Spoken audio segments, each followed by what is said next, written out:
Hello बच्चों, Gangwar institute में आप सभी का एक बार फिर से स्वागत है। मैं हूं डॉक्टर हरिओम गंगवार। बच्चों, नीट के फाइनल रिवीजन के लिए एनसीईआरटी लाइन बाय लाइन की जो डिमांड थी उसी को देखते हुए हम लोग ये सीरीज लेके आए हैं, जहां पर कम टाइम में हम लोग पूरे चैप्टर का रिवीजन कर रहे हैं। तो ये हमारा अगला चैप्टर है, मॉलिक्यूलर बेसिस ऑफ इनहेरिटेंस। सबसे बड़ा चैप्टर आपके एनसीईआरटी का है और नीट में सबसे ज़्यादा सवाल इसी यूनिट से पूछे जाते हैं। तो ये सारे टॉपिक यहाँ पर लिखे हुए हैं। अब हम मेन मेन चीज़ें डिस्कस कर लेते हैं यहाँ पर। तो सबसे पहले हम लोग ये देख लेते हैं यहाँ पर कि ज़्यादातर ऑर्गेनिज्म का जो जेनेटिक मटेरियल है वो डीएनए है। Deoxy ribonucleic acid is the genetic material at least for the majority of organism, ज़्यादातर ऑर्गेनिज्म में। अब हम जानते हैं कि जो डीएनए एंड आरएनए हैं, ये दो न्यूक्लिक एसिड हैं जो कि लिविंग के अंदर पाए जाते हैं। जो डीएनए है ये जेनेटिक मटेरियल का काम करता है मोस्ट ऑफ द ऑर्गेनिज्म में। आरएनए की अगर बात करें बेटा, तो आरएनए जेनेटिक मटेरियल का काम करता है कुछ वायरसेस में, जैसे टीएमवी हो गया, एचआईवी हो गया। Mostly function as messenger. RNA mostly messenger की तरह काम करता है, जिसे हम एमआरएनए कहते हैं। RNA has additional roles as well. इस function as adopted tRNA, structural role rRNA, and in some cases as catalytic molecule rRNA, जिसे हम राइबोजाइम के नाम से जानते हैं। ठीक है, तो ये तो जो जो मेन बातें हो गई मैंने यहाँ पर बता दी। अब यहाँ पर एक बात और ध्यान रखनी है कि the most interesting molecule in the living system is the DNA. ये भी सीधा सवाल आ सकता है। अब यहाँ पर हम डीएनए और आरएनए के बारे में बात करेंगे, और हम जानते हैं कि डीएनए और आरएनए दोनों ही न्यूक्लियोटाइड के पॉलीमर हैं।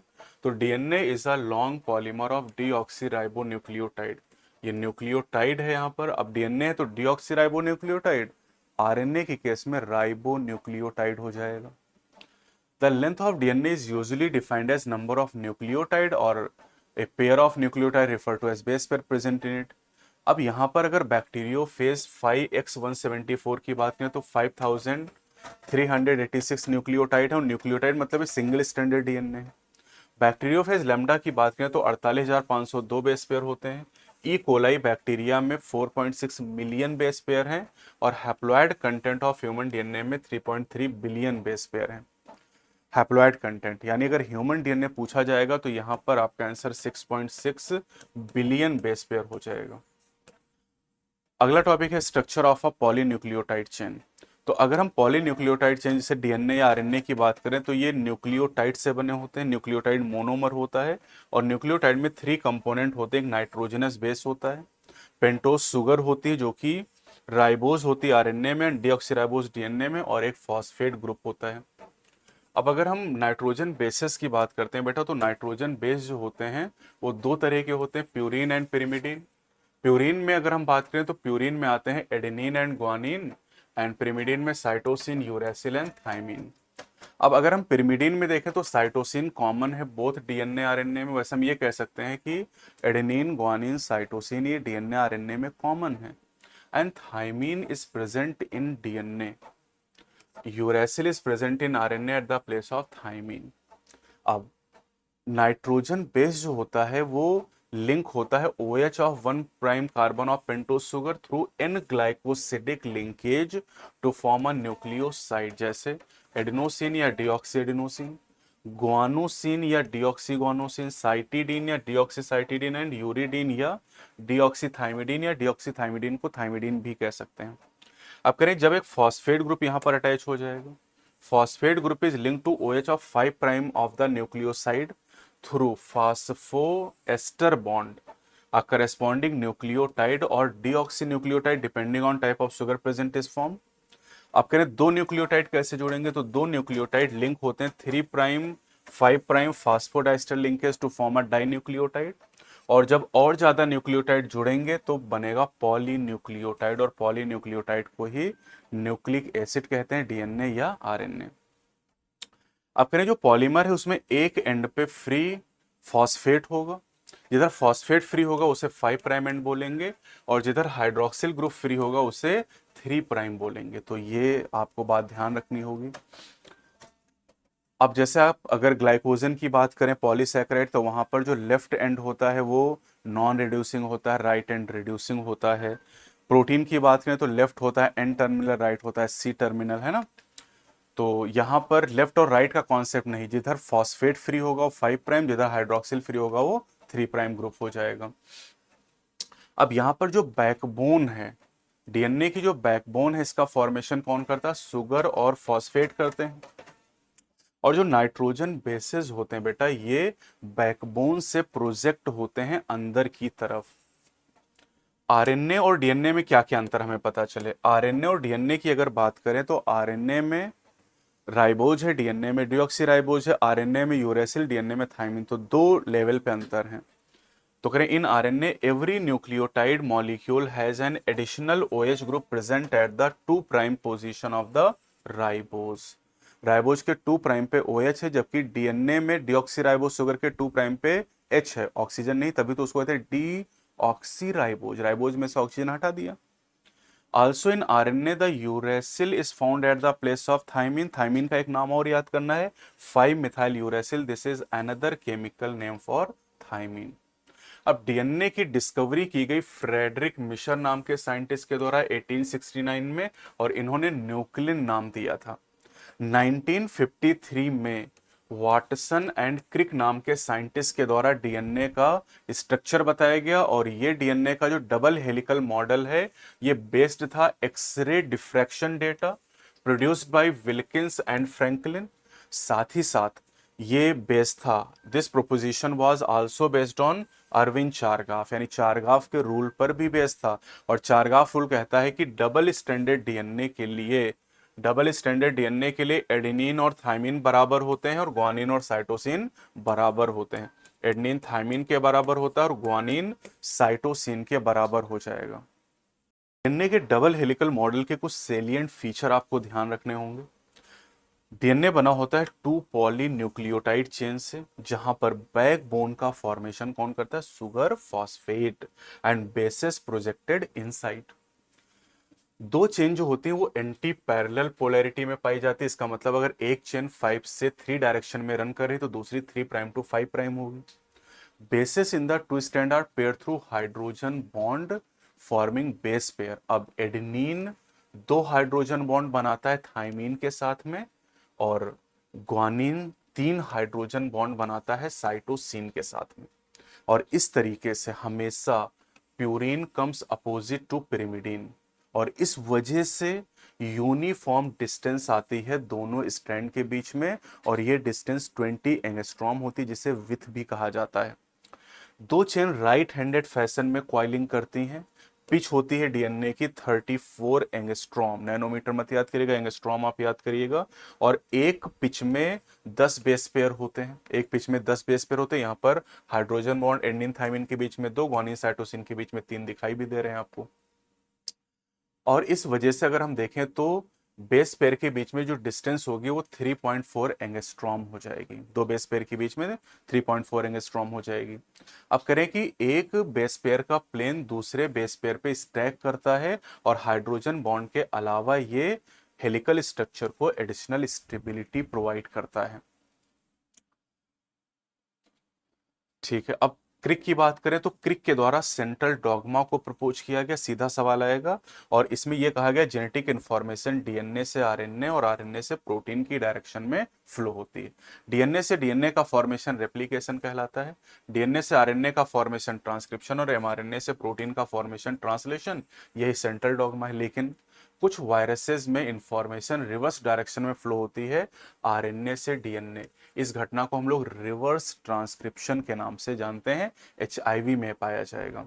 पैकेजिंग की हम लोग बात करते हैं यहाँ पर, तो सबसे पहले तो अगर हमें डीएनए की लेंथ कैलकुलेट करनी है तो डीएनए की लेंथ हम कैलकुलेट करेंगे कैसे? Number of base pair multiplied with distance between 2 base pair. और इस तरीके से अगर हम अपने डीएनए की बात करें तो 2.2 मीटर लेंथ आ जाएगी। ठीक है, अब यहाँ पर प्रोकैरियोट की अगर बात करें तो प्रोकैरियोट में पैकेजिंग, जैसे इकोलाई की बात करें तो यहाँ पर जब पैकेजिंग की हम बात करते हैं तो यहाँ पर जो डीएनए निगेटिवली चार्ज्ड होता है, तो निगेटिवली चार्ज डीएनए जो होता है वो बड़े बड़े लूप के फॉर्म में पाया जाता है, और इन लूप को बांधने का काम प्रोटीन के द्वारा किया जाता है जो पॉजिटिवली चार्ज्ड होती हैं। ये जो डीएनए है ये एक रीजन में पाया जाता है जिसे न्यूक्लियोइड के नाम से जानते हैं। अब यूकैरियोट की अगर बात करते हैं तो यूकैरियोट में पॉजिटिवली चार्ज्ड बेसिक प्रोटीन पाई जाती है जिन्हें हिस्टोन कहा जाता है। हिस्टोन की बात करें तो हिस्टोन रिच होती हैं बेसिक अमीनो एसिड लाइसिन और आर्जिनिन में। दोनों अमीनो एसिड में पॉजिटिव चार्ज होता है साइड चेन में, और हिस्टोन मॉलिक्यूल के 8 मॉलिक्यूल मिलके, हिस्टोन प्रोटीन के 8 मॉलिक्यूल मिलके हिस्टोन ऑक्टामर बनाते हैं। और हिस्टोन ऑक्टामर के ऊपर डीएनए रैप कर जाता है जिससे न्यूक्लियोसोम का फॉर्मेशन होता है। स्ट्रक्चर यहाँ पर न्यूक्लियोसोम आपको दिखाई दे रहा है, और ये H1 हिस्टोन यहाँ पर डायग्राम में आपको दिखाया गया है। ठीक है। अब जब न्यूक्लियोसोम बनता है तो एक न्यूक्लियोसोम में अगर हम बात करें तो 200 बेस पेयर डीएनए के होते हैं, 200 बेस पेयर डीएनए के होते हैं। अब न्यूक्लियोसोम जो होता है ये और ज्यादा पैकेजिंग करता है और क्रोमैटिन का फॉर्मेशन करता है। Chromatin thread like stained body seen in the nucleus, thread like, ये बीड ऑन स्ट्रिंग स्ट्रक्चर यहाँ पर आपको दिखाई दे रहा है। जो बीड नजर आ रहे हैं ये सब न्यूक्लियोसोम, और स्ट्रिंग जो है वो क्रोमैटिन को रिप्रेजेंट करेगा, तो बीड ऑन स्ट्रिंग स्ट्रक्चर। करें थ्योरेटिकली हाउ मेनी बीड और न्यूक्लियोसोम मैमेलियन सेल में होंगे, तो 33 मिलियन होंगे। आप चाहें तो डायरेक्टली याद कर सकते हैं, या 6.6 बिलियन को 200 से डिवाइड कर लेंगे तो आपको नंबर मिल जाएगा 33 मिलियन। अब बीड ऑन स्ट्रिंग स्ट्रक्चर जो क्रोमैटिन में है बेटा, ये फिर से पैकेजिंग करता है, और पैकेजिंग करके क्रोमैटिन फाइबर बनते हैं, और क्रोमैटिन फाइबर ही आगे चल के क्रोमोसोम का फॉर्मेशन करते हैं। हायर लेवल पे पैकेजिंग के लिए कुछ और प्रोटीन चाहिए जिन्हें non histone chromosomal protein, NSC protein कहा जाता है। और अगर हम क्रोमैटिन की बात करें तो बेटा क्रोमैटिन दो तरह का होता है, एक को यू क्रोमैटिन कहते हैं और दूसरे को हेट्रोक्रोमैटिन कहते हैं। जो यू क्रोमैटिन होता है वो लूजली पैक्ड होता है, स्टेन्स लाइट होता है, और ट्रांसक्रिप्शनली एक्टिव होता है, ट्रांसक्रिप्शनली एक्टिव होता है। जबकि अगर हम हेट्रोक्रोमैटिन की बात करते हैं तो हेट्रोक्रोमैटिन जो होता है ये डेंसली पैक्ड होता है, स्टेंस डार्क, एंड ये ट्रांसक्रिप्शनली इनएक्टिव होता है, मतलब कि इसका ट्रांसक्रिप्शन नहीं होता है। जो हेट्रोक्रोमैटिन है ये आरएनए का फॉर्मेशन नहीं कर सकता है। सर्च फॉर जेनेटिक मटेरियल, तो जेनेटिक मटेरियल की सर्च के लिए जो पहला एक्सपेरिमेंट है वो ट्रांसफॉर्मिंग प्रिंसिपल है, जो कि 1928 में ग्रिफिथ नाम के साइंटिस्ट के द्वारा किया गया स्ट्रेप्टोकॉकस निमोनी नाम के बैक्टीरिया के ऊपर, जो कि निमोनिया नाम की बीमारी कॉज करता है मैमल में। अब ये जो स्ट्रेप्टोकॉकस निमोनी बैक्टीरिया जब इसको ग्रो कराया तो इसमें दो तरह के स्ट्रेन होते हैं। एक ऐसे स्ट्रेन होता है जो स्मूथ साइनी कॉलोनीज प्रोड्यूस करते हैं, और दूसरा रफ कॉलोनीज बनती आर स्ट्रेन। जो एस स्ट्रेन होता है उसमें बेटा उस म्यूकस की कोटिंग होती है, म्यूकस या पॉलीसैकेराइड कोट पाया जाता है, और इसी की वजह से एस स्ट्रेन वायरुलेंट है, मतलब ये अगर चूहे को निमोनिया कॉज कर देगा तो चूहा मर जाएगा। लेकिन जो आर स्ट्रेन होता है वो ए वायरुलेंट होता है, आर स्ट्रेन निमोनिया डेवलप नहीं करता है। तो इन्होंने देखा कि जब एस स्ट्रेन को माइस में इंजेक्ट किया जाता है तो चूहा मर जाता है, लेकिन जब आर स्ट्रेन को इंजेक्ट करते हैं तो चूहा जिंदा रहता है। फिर इन्होंने एस स्ट्रेन को हीट किल किया और चूहे में इंजेक्ट किया, चूहा जिंदा रहा। लेकिन जब एस स्ट्रेन हीट किल्ड और लाइव आर स्ट्रेन को इंजेक्ट किया तो ना तो इससे निमोनिया होता है ना ही इससे होता, लेकिन मिला के जब डाला तो चूहे को निमोनिया हुआ, चूहा मर गया, यानी यहां पर ट्रांसफॉर्मेशन हुआ। तो ग्रिफिथ ने इसको ऐसे समझाया, ग्रिफिथ ने कहा कि हीट किल्ड एस स्ट्रेन से लाइव आर में कुछ ट्रांसफर हुआ, और जो ट्रांसफर हुआ वही जेनेटिक मटेरियल है, लेकिन ये क्या है, डीएनए आरएनए प्रोटीन, ये नहीं बता पाए। तो he concluded that R-strain bacteria had somehow been transformed by the heat-killed assistant bacteria. Some transforming principle transferred from the heat-killed strain had enabled the R-strain to synthesize a smooth polysaccharide code and become virulent. लेकिन इस experiment से biochemical nature of genetic material was not defined. तो कैसे पता चला? Biochemical characterization of transforming principle ये दिया गया तीन scientist, Avery, MacLeod and McCarty के द्वारा 1933 से 1944। और इनके एक्सपेरिमेंट के पहले ये माना जाता था कि प्रोटीन जेनेटिक मटेरियल है, लेकिन इन्होंने ग्रिफिथ के ट्रांसफॉर्मिंग प्रिंसिपल पे वर्क किया और बताया कि डीएनए जेनेटिक मटेरियल है। क्या किया इन्होंने? इन्होंने प्रोटीन, डीएनए, आरएनए को हीट किल इस बैक्टीरिया से सेपरेट किया और डिस्कवर किया कि डीएनए अकेले ट्रांसफॉर्मेशन कॉज करता, और इससे ये इन्होंने कहा कि डीएनए ही जेनेटिक मटेरियल है। इन्होंने पता लगाया कि जो प्रोटीएज हैं और आरएनएज एंजाइम है ये ट्रांसफॉर्मेशन को अफेक्ट नहीं करते हैं, लेकिन अगर डीएनए का यूज कर लें तो ट्रांसफॉर्मेशन अफेक्ट हो जाता है। और इस आधार पर इन्होंने कहा कि DNA is the genetic material, लेकिन सभी वैज्ञानिक इनसे सहमत नहीं हुए। तो किससे सहमत होंगे? Hershey and chess experiment. तो हर्शी एंड चेस एक्सपेरिमेंट के बारे में कहा था अनइक्विवोकल प्रूफ, यानी अब कोई संदेह नहीं रह जाएगा, that DNA genetic material came from the experiment of Hershey and Chase. 1952 में एक्सपेरिमेंट किया गया। इन्होंने बैक्टीरियोफेज के ऊपर एक्सपेरिमेंट किया, ऐसे वायरस जो बैक्टीरिया पे अटैक करते हैं।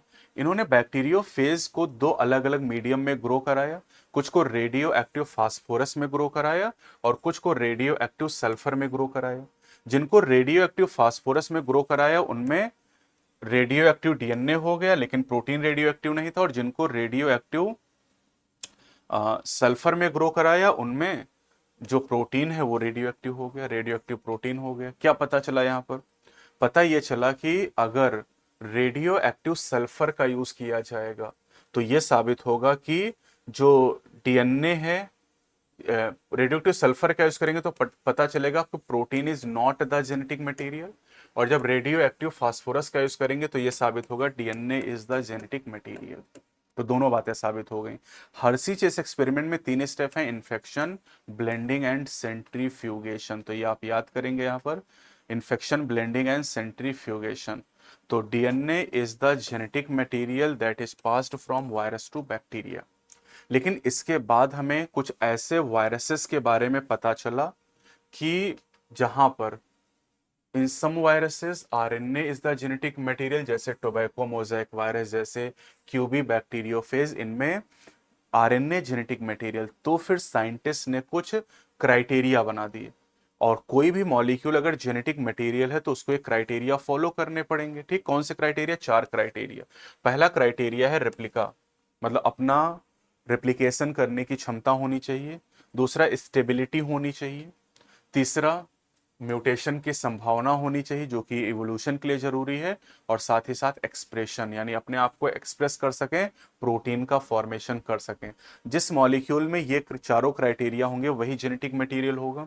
तो अब जब ये चेक किया गया, डीएनए, आरएनए और प्रोटीन को जब चेक किया गया, तो डीएनए और आरएनए दोनों अपना डुप्लीकेशन कर सकते, कॉपी बना सकते, लेकिन प्रोटीन अपना कॉपी खुद नहीं बना सकती, यानी प्रोटीन जेनेटिक मटेरियल नहीं हो सकती है।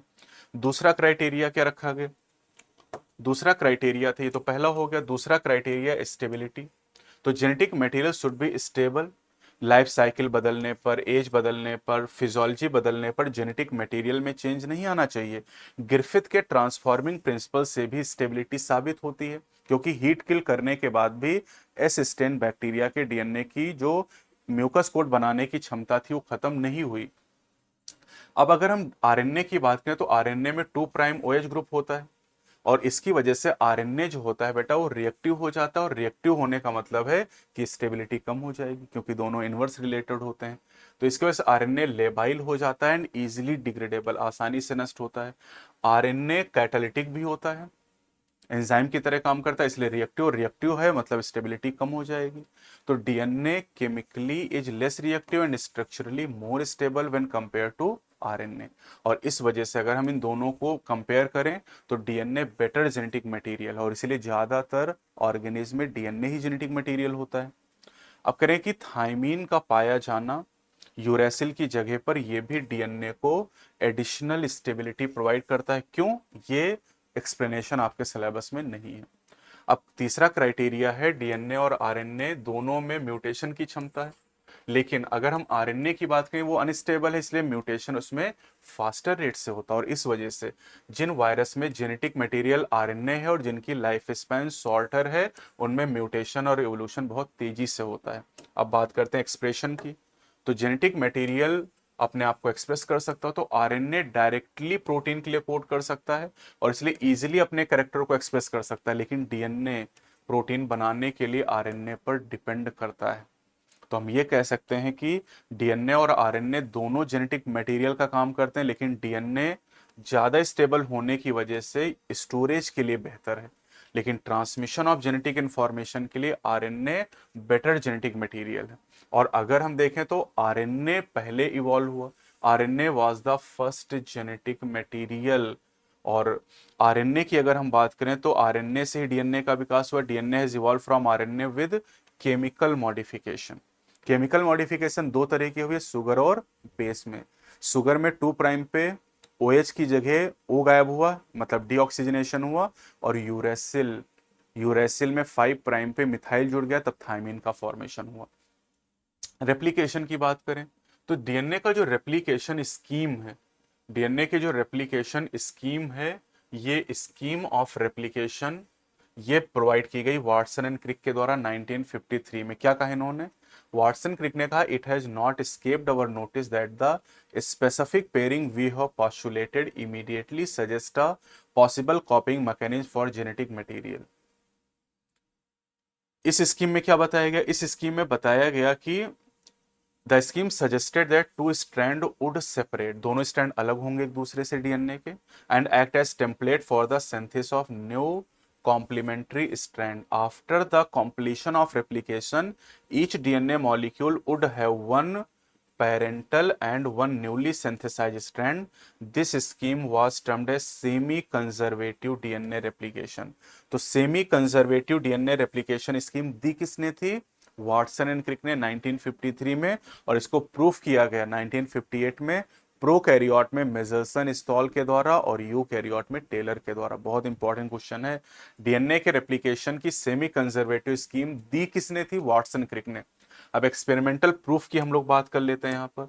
तो experimental proof, it is now proven that DNA replicates semi-conservatively। It was shown first in Escherichia coli यानी prokaryote and subsequently in higher organisms such as plant and human cell।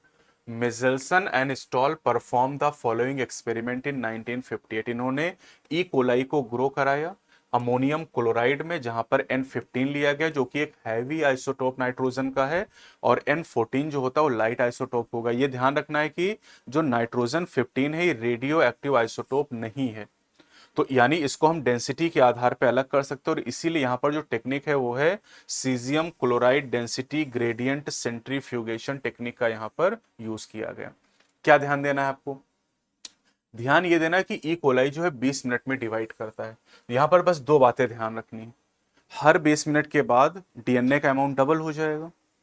मतलब एक अगर ये डीएनए आपको दिखाई दे रहा है तो 20 मिनट के बाद देखो 2 हो गए, फिर अगले 20 मिनट में 4 हो जाएंगे। तो आपको ये ध्यान रखना है कि शुरुआत हमेशा N15 से करोगे आप, हैवी जिसको कहते हैं, और मीडियम हमेशा N14 आप लोगे। ये अंडरस्टूड रहेगा, वैसे सवाल में दिया जाएगा, आपको नहीं दिया जाता तो आप मान के चलोगे। अब हर जनरेशन में हाइब्रिड हमेशा 2 ही बनेंगे। देखो एक N15 और एक N14 वाला मतलब हाइब्रिड हो गया, तो 2 हाइब्रिड डीएनए बनेंगे। यहाँ देखो 2 हाइब्रिड बने, यहाँ भी 2 हाइब्रिड है। और जब दोनों ग्रीन होंगे तो इनको लाइट बोलेंगे, ये वाले लाइट हो गए, ये लाइट हो गए, है ना, ये हाइब्रिड हो गया। और ये जब दोनों स्टैंड N15 वाले होंगे तो इसको हैवी बोलेंगे। तो क्या नियम है? नियम ये है कि हर जनरेशन में 2 हाइब्रिड बनेंगे, हर जनरेशन में, और हैवी किसी जनरेशन में नहीं बनेगा। तो इससे आप रेशियो निकाल सकते हैं। जैसे आपसे पूछा कि 20 मिनट के बाद बताओ कितने % हाइब्रिड होंगे, तो 20 मिनट के बाद भैया 2 ही डीएनए बनेंगे और दोनों हाइब्रिड, मतलब 100%। 40 मिनट के बाद हाइब्रिड कितने हैं? तो 40 मिनट का 4 डीएनए दिखाई दे रहे हैं और 4 में से 2 हाइब्रिड है, मतलब 50%।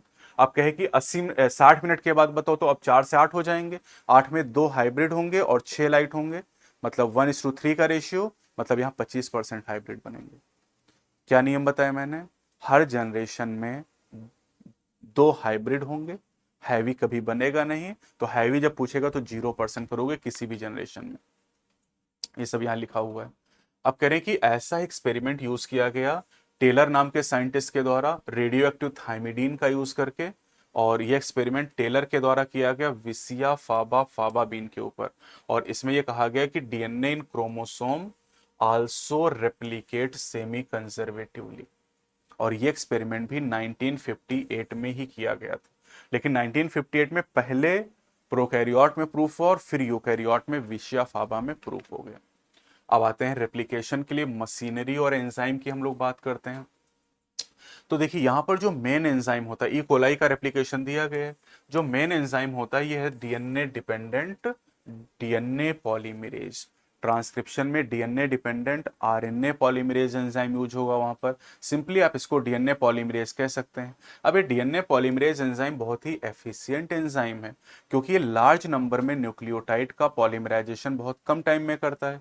जैसे ई कोलाई की बात करें, 4.6 मिलियन बेस पेयर होते हैं और ये इतने रेप्लिकेशन 18 मिनट में कर देता है, इतने बेस पेयर का, यानी स्पीड है 2000 बेस पेयर पर सेकंड। ये सारे सवाल पूछे गए हैं।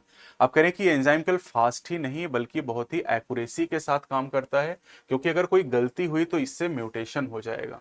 साथ ही साथ करें एनर्जेटिकली बहुत ही एक्सपेंसिव प्रोसेस है, बहुत ज्यादा एनर्जी खर्च होती है। एंजाइम है तो इसका सबस्ट्रेट भी होगा डीऑक्सी राइबो न्यूक्लियोसाइड ट्राइफॉस्फेट, डीएनटीपी इसको हम लोग कहते हैं। और डीएनटीपी डुअल पर्पज प्ले करता है, एक तो ये सबस्ट्रेट की तरह काम करता है और दूसरा एनर्जी प्रोवाइड करता है पॉलीमराइजेशन के लिए, क्योंकि इसके बाद दो टर्मिनल फॉस्फेट होते हैं जो हाई एनर्जी फॉस्फेट होते हैं, same as the ATP. ATP में भी दो हाई एनर्जी बॉन्ड पाए जाते हैं।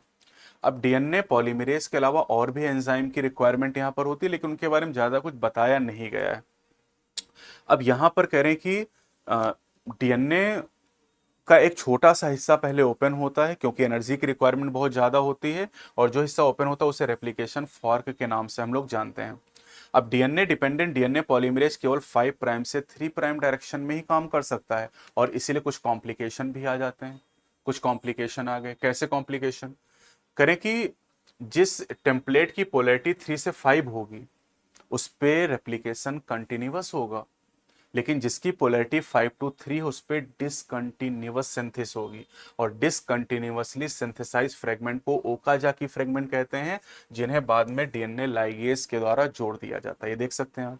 तो जिस स्ट्रैंड की पोलैरिटी देखो 3 से 5 है, वहां पर कंटिन्यूअस सिंथेसिस हो रही है, जिसकी पोलैरिटी 5 to 3 है इस पर डिसकंटिन्यूअस सिंथेसिस हो रही है।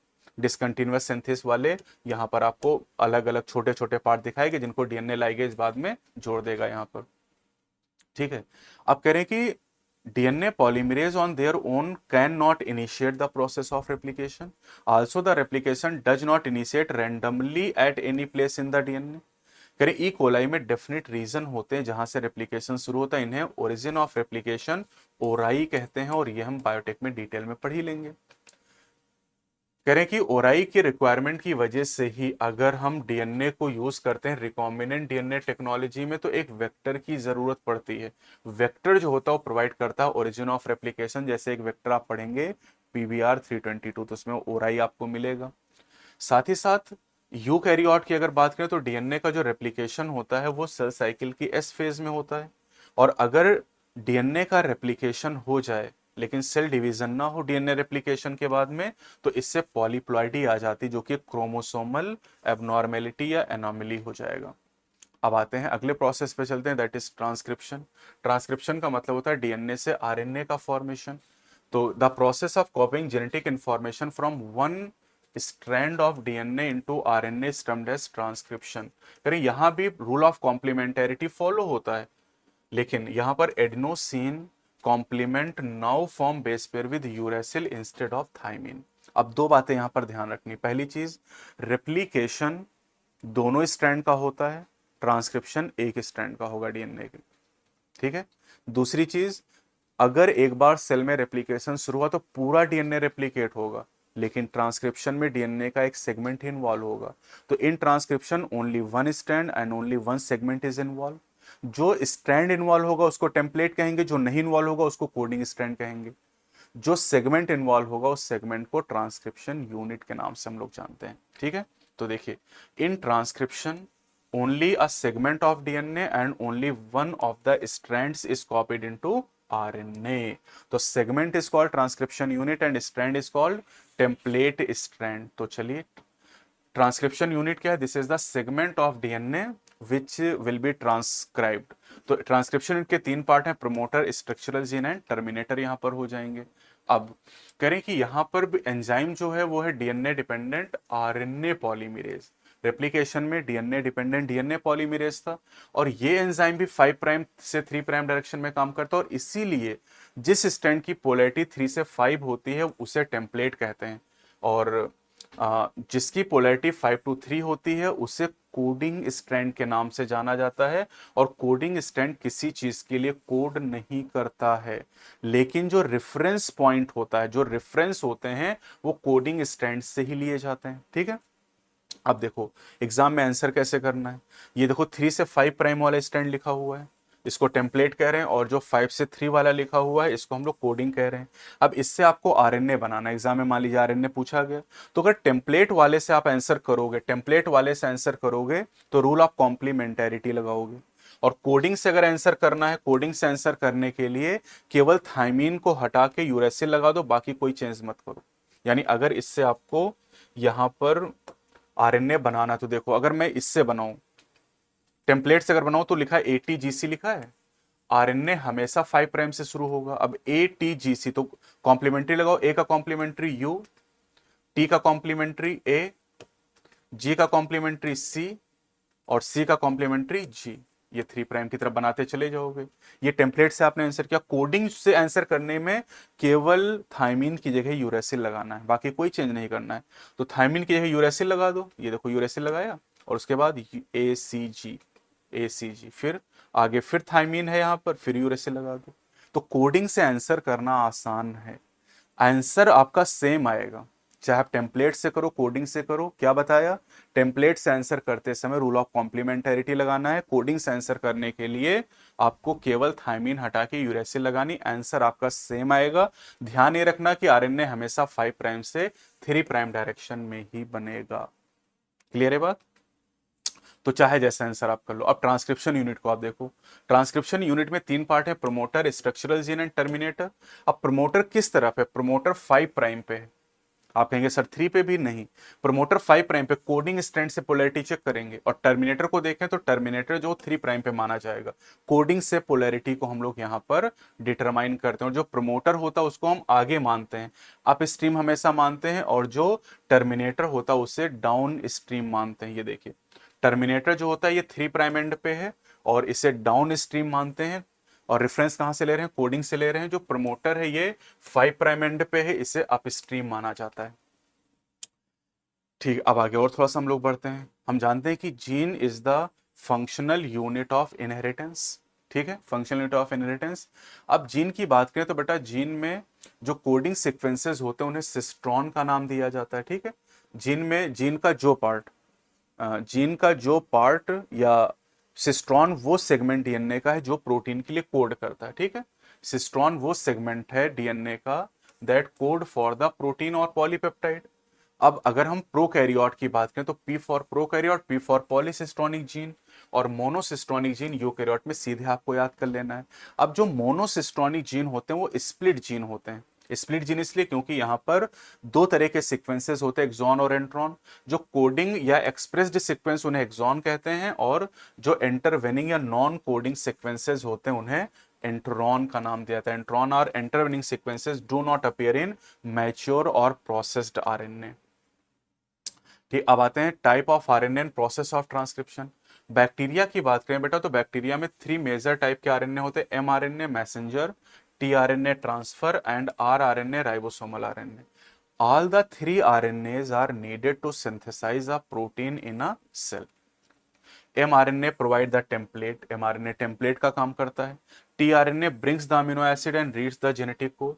rRNA plays structural and catalytic role due translation. और कह रहे कि there is a single DNA dependent RNA polymerase that catalyse transcription in all type of RNA in bacteria. Bacteria में एक ही आरएनए पॉलीमरेज है जो तीनों का ट्रांसक्रिप्शन करा देता है, लेकिन यूकैरियोट की अगर हम बात करते हैं तो यूकैरियोट में 2 कॉम्प्लेक्सिटीज हैं प्रोकैरियोट की तुलना में। क्या पहली चीज, there are at least 3 RNA polymerases in the nucleus in addition to organelle. 3 कम से कम चाहिए, यानी यहां पर डिवीजन ऑफ लेबर पाया जाएगा। आरएनए पॉलीमरेज 1 की अगर बात करते हैं तो ये आरएनए का पॉलीमराइजेशन कराएगा। कौन से, 28S, 18S and 5.8S। Whereas the RNA polymerase 3 responsible for transcription of tRNA, 5S RNA and snRNA, small nuclear RNA, और आरएनए पॉलीमरेज जो 2 है बेटा, ये हेट्रोजिनस न्यूक्लियर आरएनए एचएनआरएनए का ट्रांसक्रिप्शन कराएगा, जो कि प्रिकर्सर है एमआरएनए का। तो प्रोकैरियोट में एक ही आरएनए पॉलीमरेज है, यूकैरियोट में कम से कम 3 आरएनए पॉलीमरेज चाहिए। अब प्रोसेस की बात करें तो आरएनए पॉलीमरेज बाइंड करता प्रमोटर रीजन से और इनिशिएट करता ट्रांसक्रिप्शन को, जिसे इनिशिएशन कहते हैं। सबस्ट्रेट की बात करें तो आरएनए पॉलीमरेज का सबस्ट्रेट है nucleoside triphosphate, act as substrate. और यहां पर आप देखें तो ट्रांसक्रिप्शन में 3 स्टेप हैं, इनिशिएशन, इलोंगेशन एंड टर्मिनेशन। ठीक, अब यहां पर अगर आरएनए पॉलीमरेज की बात करें बेटा, तो आरएनए पॉलीमरेज इनिशिएशन के लिए इनिशिएशन फैक्टर सिग्मा से अटैच करता है, और टर्मिनेशन के लिए टर्मिनेशन फैक्टर रो से अटैच करता है। यहां भी आप देख सकते हैं सिग्मा फैक्टर इनिशिएशन के लिए, S for sigma, S for start. Rho factor termination के लिए यूज किया जाता है। अब बैक्टीरिया में अगर आप देखें थोड़ा सा यहां पर, तो जब इलोंगेशन फेज को आप देखें तो यहां पर इलोंगेशन फेज चल रही है। आरएनए का कुछ पार्ट यहां पर आप देखें तो आरएनए पॉलीमरेज एंजाइम के साथ में और डीएनए के साथ अटैच है, बाकी हिस्सा यहां पर लटका हुआ है। तो जो हिस्सा बाहर निकला हुआ, यहां से ट्रांसलेशन स्टार्ट हो जाएगा। यानी अभी ट्रांसक्रिप्शन चल रहा है और ट्रांसलेशन स्टार्ट हो जाएगा। यानी प्रोकैरियोट की बात करें तो प्रोकैरियोट में transcription and translation can be coupled in bacteria. Coupled मतलब एक साथ चल सकते हैं। क्यों? उसके 2 कारण है। पहला, there is no separation of cytosol and nucleus in bacteria. भाई सब घटना एक ही जगह चल रही है। हम लोगों में रेप्लिकेशन ट्रांसक्रिप्शन न्यूक्लियस में और ट्रांसलेशन साइटोप्लाज्म में चल रहा है। दूसरा यहां पर कह रहे हैं कि mRNA does not require any processing to become active. यहां पर एमआरएनए को किसी प्रोसेसिंग की जरूरत नहीं, जबकि यूकैरियोट में एमआरएनए बनने के लिए प्रोसेसिंग चाहिए, क्योंकि यहां पर एचएनआरएनए बनता है। तो यूकैरियोट में 2 कॉम्प्लेक्सिटी, एक तो हमने जान ली 3 आरएनए पॉलीमरेज कम से कम चाहिए, और दूसरी कॉम्प्लेक्सिटी क्या है? सेकेंड कॉम्प्लेक्सिटी ये है कि जो प्राइमरी ट्रांसक्रिप्ट बनता है, जिसे एचएनआरएनए कहते हैं, उसमें एक्सॉन और एंट्रॉन दोनों होते हैं और वो नॉन फंक्शनल होता है, और इसलिए उसमें हमें प्रोसेसिंग करनी पड़ती है, जिसमें स्प्लाइसिंग, कैपिंग और टेलिंग करनी पड़ती है। स्प्लाइसिंग में हम क्या करते हैं? एंट्रॉन को रिमूव करते हैं और एक्सॉन को ज्वाइन करते हैं एक प्रॉपर सीक्वेंस में। अब एचएनआरएनए जो प्राइमरी ट्रांसक्रिप्ट है, इसमें हम कैपिंग और टेलिंग भी करते हैं। कैपिंग में क्या करते हैं? एक unusual nucleotide methyl guanosine triphosphate add करते हैं 5 प्राइम एंड पे, और टेलिंग में अगर हम बात करें तो एडिनाइलेट रेजिड्यू 200 से 300 ऐड करते हैं 3 प्राइम एंड पे टेम्पलेट इंडिपेंडेंट मैनर में, और तब हमें मिलता है एमआरएनए, और ये ट्रांसपोर्ट होके न्यूक्लियस से जाता है साइटोप्लाज्म में ट्रांसलेशन के लिए। यहाँ दिखाई भी गया है, यहाँ आप देख सकते हैं कैपिंग दिखाई गई। कैपिंग 5 प्राइम एंड पे मिथाइल गुआनोसिन ट्राइफॉस्फेट की है ना। ये आरएनए स्प्लाइसिंग दिखाई दे रही, जहां पर इंट्रॉन को हटाते हैं और एक्सॉन को आपस में जोड़ देते हैं। पॉली एडिनाइलेशन मतलब टेलिंग कर रहे हैं, पॉली एडिनाइलेट टेल यहाँ पर लगा रहे हैं 3 प्राइम एंड पे, और ये मैसेंजर आरएनए बना, जहां पर कैप दिखाई दे रही, टेल दिखाई दे रही, और बीच में आपको ये एक्सॉन दिखाई दे रहे हैं, जो कि कोडिंग सीक्वेंसेस हो जाते हैं। तो यानी यहां पर यूकैरियोट में ट्रांसक्रिप्शन होने के बाद में प्रोसेसिंग भी करनी पड़ती है, और इसीलिए जैसे ये यहां पर आप देख रहे हैं कि आरएनए लटका हुआ, लेकिन ये एचएनआरएनए है, और एचएनआरएनए में नॉन कोडिंग सीक्वेंस भी, इसलिए यहां पर ट्रांसलेशन स्टार्ट नहीं हो सकता, यानी कपल्ड प्रोसेस नहीं हो सकता। ठीक है, अब कह रहे हैं कि जो स्प्लाइसिंग का प्रोसेस है, process of splicing represent the dominance of RNA word, क्योंकि डीएनए के लेवल पे प्रोसेसिंग नहीं होती। डीएनए में भी एक्सॉन इंट्रॉन, लेकिन डीएनए रिमूव नहीं कर पाता है, आरएनए रिमूव कर लेता है। और साथ ही साथ यहां पर अगर आप देखें तो स्प्लिट जीन अरेंजमेंट जो है, ये बताता है एंशिएंट फीचर ऑफ जीनोम को, और जो एंट्रॉन का प्रेजेंस है, ये रेमिनिसेंट ऑफ एंटिक्विटी यानी प्राचीनता की याद दिलाता है। तो ये डायरेक्ट क्वेश्चन आपसे पूछे जा सकते हैं। अगला टॉपिक हमारा है जेनेटिक कोड। जेनेटिक कोड की बात करें तो जेनेटिक कोड में सबसे पहले तो ये पूछा जाता है कि भैया जेनेटिक कोड ट्रिपलेट है, ये बात किसने बताई थी? तो ये बात सबसे पहले बताई गई थी जॉर्ज गैमो के द्वारा, जो कि एक फिजिसिस्ट है। इन्होंने परम्यूटेशन कॉम्बिनेशन का यूज करके बताया कि जेनेटिक कोड कम से कम ट्रिपलेट होना चाहिए। अब हरगोविंद खुराना ने कुछ केमिकल मेथड यूज किए। इन्होंने आरएनए मॉलिक्यूल की सिंथेसिस की होमोपॉलीमर और कोपॉलीमर का यूज करके, और इससे इन्होंने पता लगाया कि जेनेटिक कोड ट्रिपलेट है। और इसी तरीके से मार्शल निरेनबर्ग, इन्होंने फाइनली ये पता लगाया कि जो कोड होते हैं वो ट्रिपलेट होते हैं। यहाँ पर एक नाम और याद करना, सेवरो ओका एंजाइम, पॉलीन्यूक्लियोटाइड फास्फोराइलेज, और इस एंजाइम का यूज करते हैं आरएनए की सिंथेसिस करने के लिए with defined sequences in template independent manner. This is called enzymatic synthesis of RNA. तो आर आरएनए पॉलीमरेज की बात करें, वो टेम्पलेट डिपेंडेंट मैनर में काम करता है। लेकिन अगर हम बात करते हैं पॉलीन्यूक्लियोटाइड फास्फोराइलेज या सेवरो का एंजाइम, ये टेम्पलेट इंडिपेंडेंट मैनर में काम करेगा। यहां पर ये 64 कोडॉन टोटल है। अब यहां पर आपसे पूछा जाएगा सेलिएंट फीचर, इंपॉर्टेंट है ये, आपको याद करने अच्छी तरीके से। तो codon is triplet, codon triplet होते हैं। 61 codon code for amino acid and 3 codon do not code for any amino acid, hence they function as stop codon. 3 stop codon है। Some amino acid are coded by more than one codon, hence coded degenerate. Codon is read in mRNA in a contiguous fashion. There are no punctuation. कोई भी full stop है ना, question mark, कोई भी ऐसा symbol use नहीं करना है, कॉमा वॉमा ये सब नहीं यूज करने हैं। The codon is nearly universal. क्यों? From bacteria to human, you would code for phenylalanine. Some exception to this rule have been found in mitochondrial codon and in some protozoan. अगर exception ना होते तो codon universal होता। AUG has dual functions. It code for methionine and also act as initiator codon. UAA, UAG and UGA are stop terminator codon, खूब पूछा जाता है यहाँ पर। UUU and UUC, ये दोनों अगर हम बात करें, दोनों ही फिनाइल एलानिन के लिए कोड करते हैं। अगला है म्यूटेशंस एंड जेनेटिक कोड। तो यहां पर जो म्यूटेशन दिया गया, एक तो हम पहले जानते हैं सिकल सेल एनीमिया, जो कि पॉइंट म्यूटेशन का एग्जांपल है। पॉइंट म्यूटेशन में क्या होता है? Change of single base pair in DNA, और इसकी वजह से ग्लूटामिक एसिड की जगह पर वैलिन आ जाता है बीटा चेन में 6ठे नंबर पर। अब बात करते हैं फ्रेम शिफ्ट म्यूटेशन के बारे में। तो फ्रेम शिफ्ट म्यूटेशन में एक होता है फ्रेम शिफ्ट इंसर्शन और फ्रेम शिफ्ट डिलीशन म्यूटेशन। अब यहां पर ध्यान क्या रखना है, अगर एक या दो बेस में चेंज होता है, अगर एक या दो बेस में चेंज होता है, तो जिस पॉइंट पर चेंज करना है उसके पहले कोई चेंज नहीं होगा। फ्रेम शिफ्ट में पहली बात क्या ध्यान रखनी है, जिस पॉइंट पे चेंज करेंगे उसके पहले कोई चेंज नहीं होगा। जैसे कहा गया कि 100 बेस हैं और 31वें नंबर पे चेंज किया गया, मतलब 30 में कोई चेंज नहीं होना, ये एक रूल हो गया। अब चेंज उसके बाद में होगा। अब कितना चेंज होगा? अगर एक या दो बेस बदले गए तो फिर सारा सीक्वेंस बदल जाएगा 31 से लेके आखिर तक। लेकिन अगर 3 या 3 के मल्टीपल में बदले गए, जैसे 3 बेस बदले गए तो एक कोड बदलेगा, एक अमीनो एसिड बदलेगी, आगे का फ्रेम सेम रहेगा। तो बस इतनी सी बात आपको ध्यान रखनी है frame shift insertion and deletion mutation में। अब आते हैं टीआरएनए की बात करते हैं, जिसे एडॉप्टर मॉलिक्यूल के नाम से जाना जाता है। टीआरएनए में आपको क्या ध्यान रखना है, इसमें एक एंटी कोडॉन लूप होती है जिसके बेसिस कॉम्प्लीमेंट्री होते हैं कोड के, जैसे यहाँ पर डायग्राम दिखाया गया है।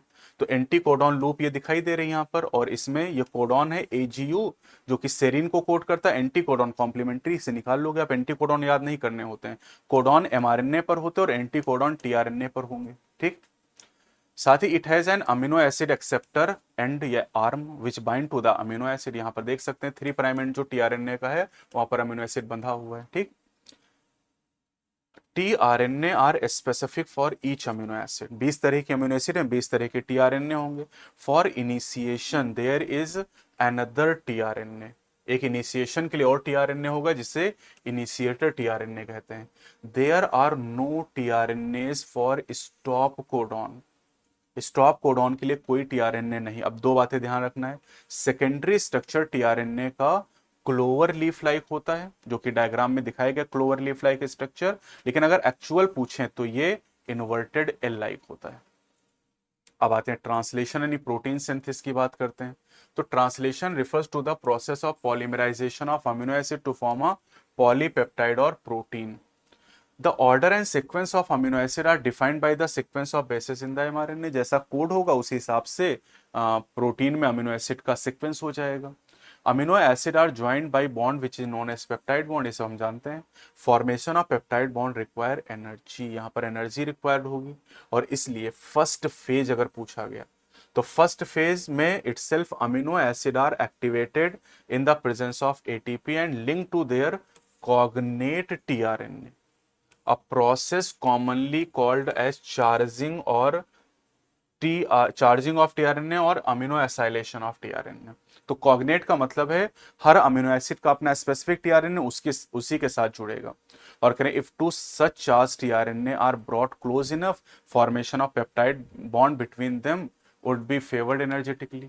The presence of catalyst would enhance the rate of peptide bond formation, और जो सेलर फैक्ट्री प्रोटीन बनाने का काम करते हैं उसे राइबोसोम कहते हैं। राइबोसोम बना होता है स्ट्रक्चरल आरएनएज यानी rRNAs and 80 different type of protein, ये पूछा गया नीट में। इनएक्टिव स्टेट में दो सब यूनिट होती, लार्ज एंड स्मॉल सब यूनिट, और करें जब स्मॉल सब यूनिट आरएनए से अटैच होती तब प्रोसेस ट्रांसलेशन का बिगिन होता है। There are two site in the large subunit, ये डायग्राम आपको दिखाया गया, आप देख सकते हैं ये एमआरएनए है, और एमआरएनए जब छोटी सब यूनिट से जुड़ता है तब प्रोसेस ट्रांसलेशन का स्टार्ट होता है। ठीक है, अब करें कि जो राइबोसोम है ये कैटलिस्ट का भी काम करता है। 23S rRNA in bacteria is the enzyme ribozyme. तो 23S rRNA और rRNA यहाँ पर एंजाइम का काम कर रहा है, इसको राइबोजाइम कह रहे हैं for the formation of peptide bond. अब ट्रांसलेशनल यूनिट की बात करें तो ट्रांसलेशनल यूनिट आरएनए का वो हिस्सा है जो ट्रांसलेशन में इन्वॉल्व होता है, और इसके एक किनारे पर स्टार्ट कोडॉन होगा, ठीक है, दूसरे किनारे पर स्टॉप कोडॉन होगा, और इनके बीच में कोड फॉर पॉलीपेप्टाइड। एमआरएनए में कुछ और सीक्वेंसेस भी होते हैं जो ट्रांसलेट नहीं होते, उन्हें अनट्रांसलेटेड रीजन यूटीआर कहते हैं। यूटीआर दोनों तरफ होंगे, 5 प्राइम एंड पे भी और 3 प्राइम एंड पे। 5 प्राइम एंड मतलब बिफोर द स्टार्ट कोडॉन, और 3 प्राइम मतलब आफ्टर स्टॉप कोडॉन, और ये ट्रांसलेशन को एफिशिएंट बनाते हैं यूटीआर। अब करें कि for initiation ribosome bind with mRNA at the start codon AUG that is recognized only by initiator tRNA. The ribosome proceed to the elongation phase of protein synthesis, यहाँ भी 3 phase हो जाएंगी, initiation, elongation and termination. During this stage बाकी वो सब कहानी लिखी हुई है, आपको ध्यान क्या रखना है यहाँ पर। The ribosome moves from codon to codon along the mRNA. Amino acid added one by one, translated into polypeptide sequences, ये देखिए dictated by DNA and represented by mRNA. At the end are release factor RF, इसे बोलते हैं RF, bind to the stop codon terminating translation and releasing the complete protein from the ribosome. अब आते हैं regulation of gene expression, और इसी के अंदर हम लोग लैकोपेरॉन को पढ़ेंगे। रेगुलेशन का मतलब क्या है? रेगुलेशन का मतलब है कि हम रोक लें, प्रोटीन को बनने ना दें। तो ये बहुत ही ब्रॉड टर्म एनसीईआरटी कह रहा है, और इसका मतलब ये हो गया कि प्रोटीन की सिंथेसिस को रोक दें, और जीन एक्सप्रेशन का मतलब होता है प्रोटीन सिंथेसिस। तो यूकैरियोट में बात करें तो 4 लेवल होते हैं रेगुलेशन के। एक होता है ट्रांसक्रिप्शनल लेवल, यानी प्राइमरी ट्रांसक्रिप्ट का फॉर्मेशन, डीएनए से एचएनआरएनए का बनना। दूसरा प्रोसेसिंग लेवल, एचएनआरएनए से एमआरएनए का बनना। तीसरा transport of mRNA from nucleus to cytoplasm, और चौथा है ट्रांसलेशनल लेवल। प्रोकैरियोट की अगर बात करें तो प्रोकैरियोट में जो मेन लेवल होता है वो ट्रांसक्रिप्शनल इनिशिएशन होता है, ये लिखा हुआ है in prokaryote control of the rate of transcriptional initiation is the predominant site of control of gene expression. तो ये प्रीडोमिनेंट साइट, मेन साइट हो जाएगी, और इसी के आधार पे हम लोग पढ़ेंगे लैक-ओपेरॉन सिस्टम। तो लैक-ओपेरॉन सिस्टम दिया गया किसके द्वारा? जेनेटिसिस्ट जैकब के द्वारा और बायोकेमिस्ट मोनोट के द्वारा। तो जैकब एंड मोनोट के द्वारा प्रोसेस दिया गया, और ये जो प्रोसेस है ये ई कोलाई में दिया गया, ठीक, ई कोलाई में इस प्रोसेस को एक्सप्लेन किया गया। लैक-ओपेरॉन में लैक का मतलब लैक्टोज होता है, ये सवाल नीट में पूछा जा चुका है, ठीक है। और प्रोकैरियोट की बात करें तो पॉलीसिस्टोनिक स्ट्रक्चरल जीन होता है, जहां पर कॉमन प्रमोटर और रेगुलेटरी जीन होते हैं। कुछ और भी ओपेरॉन है लैक-ओपेरॉन के अलावा, जैसे tryptophan operon, arabinose operon, histidine operon, valine operon, लेकिन हमें केवल लैक-ओपेरॉन पढ़ना है।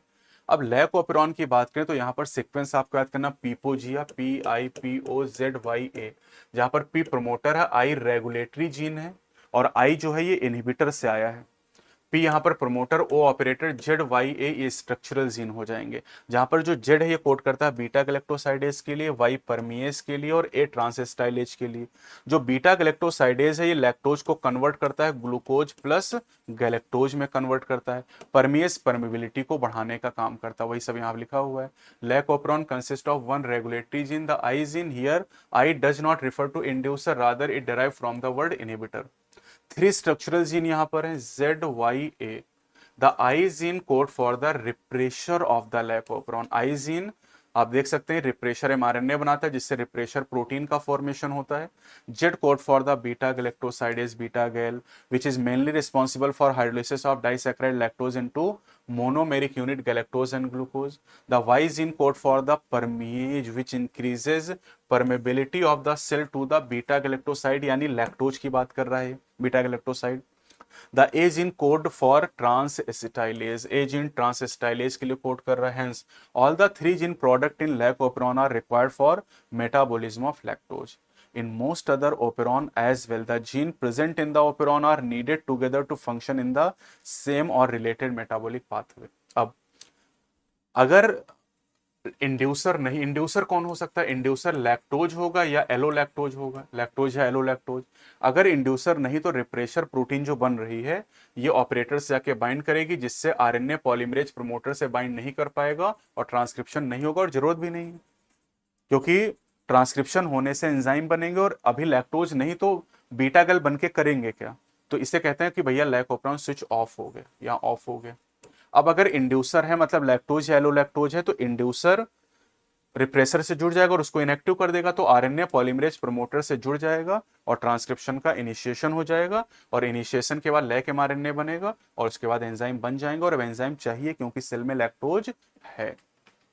ठीक है, तो अब इसे कहते हैं लैक ऑपरॉन स्विच ऑन। तो अगर लैक्टोज नहीं है तो ऑफ हो गया, लैक्टोज है तो ऑन हो जाएगा। अब यहां पर आपको ध्यान रखना है कि अगर हम लैक्टोज की बात करते हैं, लैक्टोज या एलोलैक्टोज तो इंड्यूसर का काम करेगा, लेकिन ग्लूकोज या गैलेक्टोज कभी भी इंड्यूसर का काम नहीं करता है। ग्लूकोज या गैलेक्टोज, ये देखिए लैक्टोज और एलोलैक्टोज ये इंड्यूसर का काम करते हैं, लेकिन आपको ये ध्यान रखना है कि कभी भी ग्लूकोज या galactose can not act as inducer for the lac operon. साथ ही साथ यहां पर बीटा गैलेक्टोसाइडेज का बनना या ना बनना लैक्टोज पर डिपेंड करता है, यानी सबस्ट्रेट डिसाइड करता है कि एंजाइम बनेगा कि नहीं बनेगा। तो regulation of lac operon can be visualised as regulation of enzyme synthesis by its substrate. साथ ही साथ यहां ये भी ध्यान दीजिए आप कि ये जो लैक ऑपरॉन है, लैक ऑपरॉन में रिप्रेशर का जो रेगुलेशन उसे नेगेटिव रेगुलेशन कहते हैं, और लैक ऑपरॉन में पॉजिटिव रेगुलेशन भी होता है। अगर हम इंड्यूसर के हिसाब से बात करें तो पॉजिटिव रेगुलेशन होगा, रिप्रेसर के हिसाब से नेगेटिव रेगुलेशन होगा। और यहां पर अगर हम लैक ऑपरॉन की बात करें तो ये एक इंड्यूसिबल ऑपरॉन है, ये एक इंड्यूसिबल ऑपरॉन है। सीधे आप याद कर लें, कहीं ना कहीं एनसीईआरटी ने इसको लिख रखा होगा, inducible operon. Second last topic हमारे पास है ह्यूमन जीनोम प्रोजेक्ट। तो ह्यूमन जीनोम प्रोजेक्ट की अगर बात करें तो इसको लॉन्च किया गया 1990 में। ये एक मेगा प्रोजेक्ट था, है ना। जो कॉस्ट थी वो शुरुआत में थी $3 पर बेस पेयर, और जीपी की वजह से बायो में एक नए एरिया की शुरुआत हुई जिसे बायो इन्फॉर्मेटिक्स का नाम दिया जाता है। यहाँ पर एलसी आपको ध्यान रखना है, this is ethical legal and social issues. LC सीधा पूछेगा किससे रिलेटेड, जीपी से रिलेटेड है। 13 ईयर का प्रोजेक्ट था, 2003 में कंप्लीट हुआ था, and this was coordinated by US department of energy and national institute of health. शुरुआती दिनों में वेलकम ट्रस्ट यूके का ये भी एक पार्टनर हुआ करता था। जापान, फ्रांस, जर्मनी, चाइना ये कुछ और कंट्रीब्यूटर इस प्रोजेक्ट के अंदर थे। प्रोजेक्ट 2003 में कंप्लीट हुआ, लेकिन क्रोमोसोम 1 की सीक्वेंसिंग 2006 में कंप्लीट हुई थी। कई नॉन ह्यूमन मॉडल ऑर्गेनिज्म की भी सीक्वेंसिंग की गई, जैसे bacteria, yeast, Caenorhabditis elegans, free living non pathogenic nematode, Drosophila fruit fly, plant में rice and Arabidopsis have also been sequenced.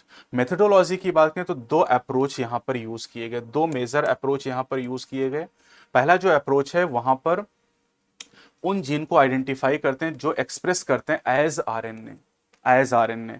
This is refer to as express sequence tag, ESTs कहते हैं इन्हें। दूसरा ब्लाइंड अप्रोच है। Blind approach में coding और non coding दोनों sequences को लिया जाता है और इस मेथड को हम लोग कहते हैं सीक्वेंस एनोटेशन। सीक्वेंस एनोटेशन का नाम देते हैं। यहां पर वेक्टर के रूप में BSC bacterial artificial chromosome and YSC yeast artificial chromosome का वेक्टर के रूप में यूज किया जाता है। फ्रेगमेंट की जो सीक्वेंसिंग है उसको करने के लिए जो मेथड डेवलप किया गया वो उस प्रिंसिपल पर आधारित था जो कि सेंगर ने डेवलप किया था। और सेंगर ने प्रोटीन में अमीनो एसिड का सीक्वेंस पता लगाने की टेक्निक को भी डेवलप किया था और इस काम के लिए इनको नोबेल प्राइज भी दिया गया था।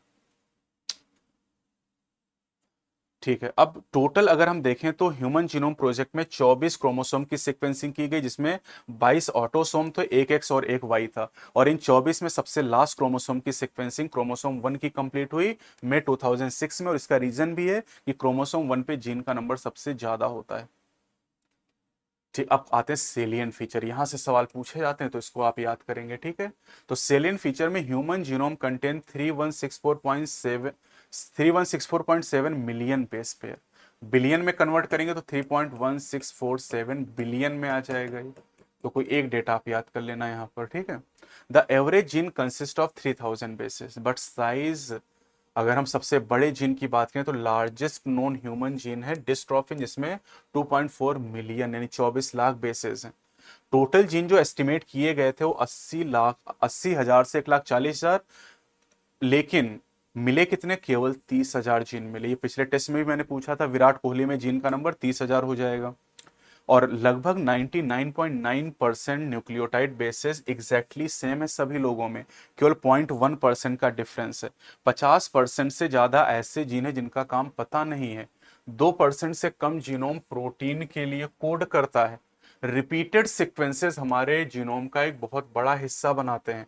और रिपीटेड सीक्वेंसेस की अगर बात करें, रिपीटेटिव सीक्वेंसेस, तो इनका कोई डायरेक्ट कोडिंग में रोल नहीं है, लेकिन ये क्रोमोसोम के स्ट्रक्चर को, डायनामिक्स को और इवोल्यूशन को समझने में हेल्प करते हैं। क्रोमोसोम 1 पे जीन सबसे ज्यादा है 2968 और वाई पे सबसे कम 231।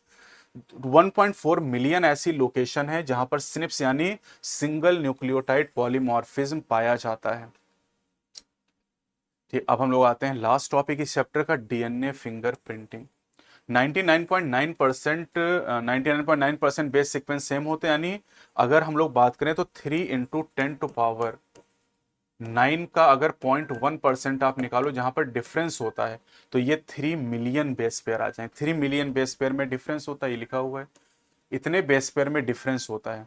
अब डीएनए फिंगरप्रिंटिंग की बात करें तो डीएनए फिंगरप्रिंटिंग में यहां पर कुछ पॉइंट आप खास खास बातें ध्यान रखेंगे। क्या ध्यान रखना है आपको, यहां पर आपको ध्यान रखना है कि जो पॉलीमॉर्फिज्म है, पॉलीमॉर्फिज्म वो एवरी टिश्यू, कोई भी टिश्यू है बॉडी का, ब्लड है, बस आरबीसी नहीं ले सकते क्योंकि उसमें न्यूक्लियस नहीं है तो डीएनए नहीं होगा। Hair follicle, skin, bones, saliva, sperm from an individual so same degree of polymorphism, they become very useful identification tool in forensic application. Further इसके अलावा एक बात और करें, polymorphism are inheritable from parent to children, DNA fingerprinting is the basis of paternity testing in case of dispute. तो अब यहां पर देखिए सवाल खूब पूछा गया, polymorphism in DNA is the basis of genetic mapping of human genome as well as DNA fingerprinting. ये है क्या, तो सिंपल टर्म में पॉलीमॉर्फिज्म का मतलब होता है variation at genetic level and this arises due to mutation, due to mutation.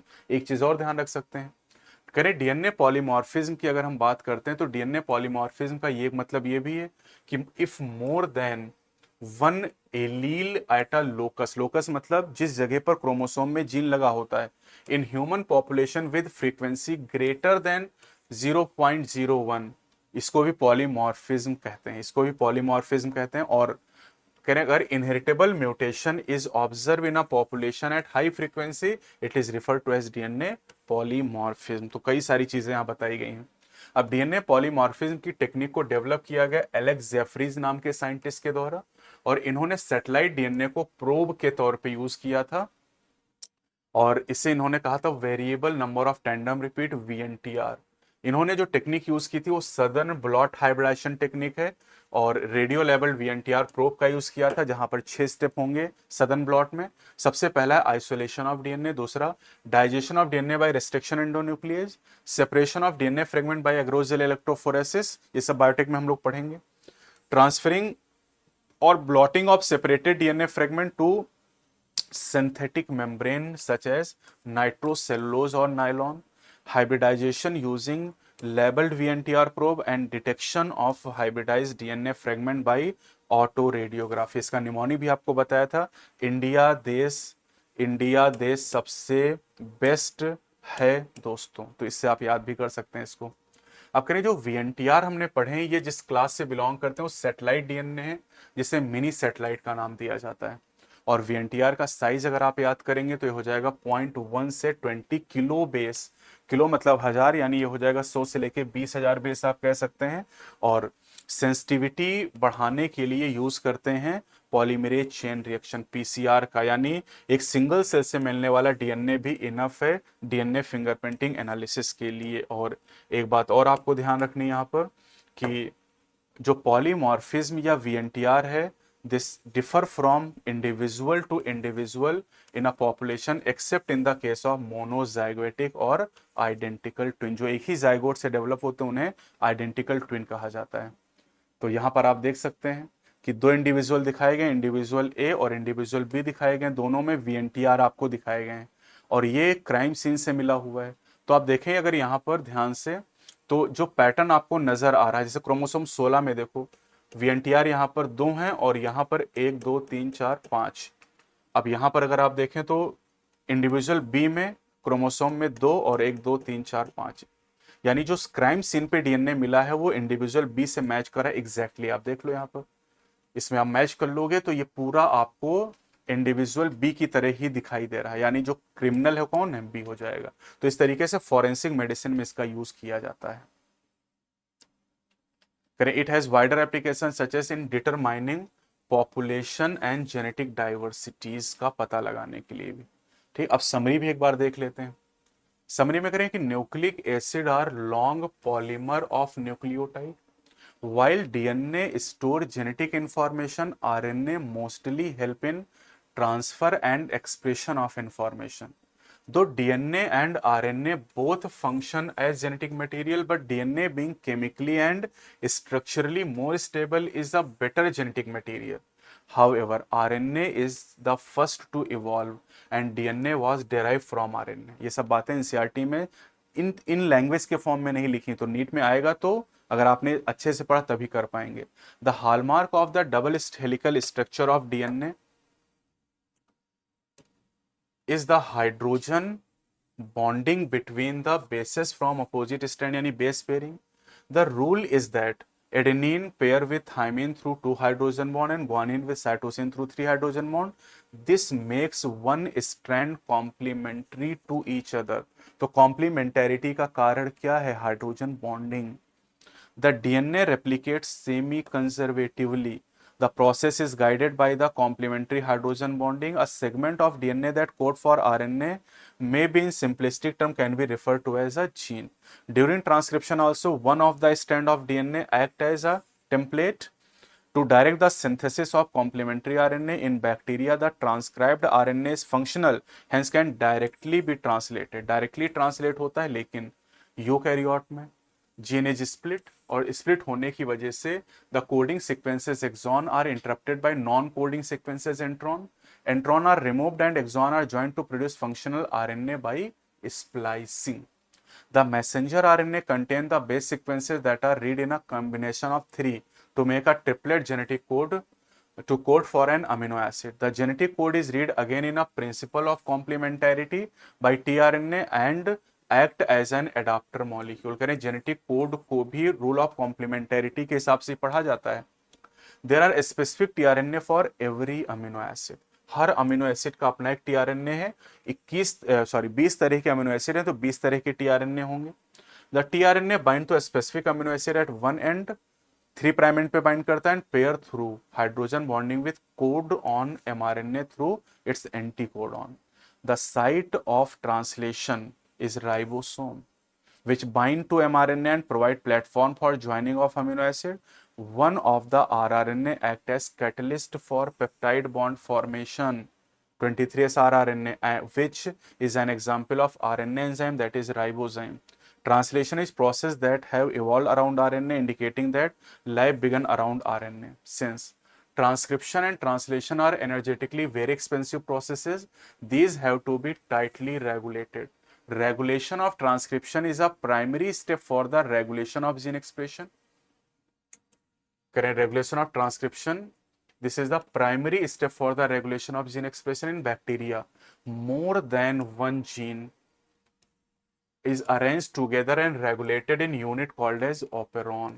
Lac operon is the prototype operon, primitive type operon in bacteria, which code for gene responsible for metabolism of lactose.